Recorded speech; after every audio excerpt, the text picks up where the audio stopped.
Admiral, do you have any update at all on the progress of the attempts to have hostages freed? Nothing that I can speak to today, no.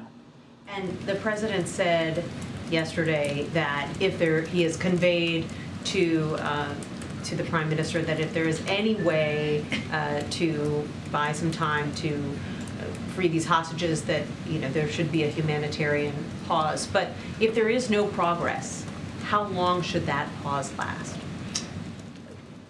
It should last as long as we need it to last to get the hostages out.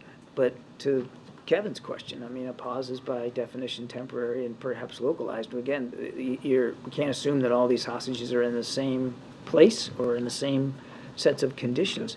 And while I don't have anything to specifically report out to you today, I can promise you, to your question of no progress, I can tell you that we're working on it very hard with our partners in the region. We want to see all those hostages released.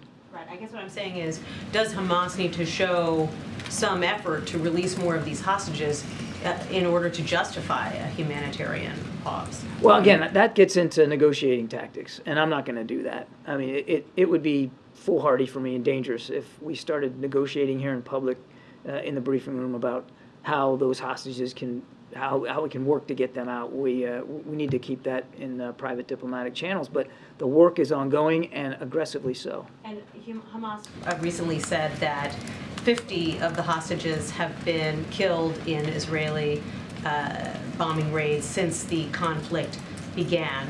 You've talked a lot about the fact that the U.S. doesn't trust the numbers that are coming from Hamas, but do you have any way to independently verify whether that figure is correct or not? No. Good, Dan.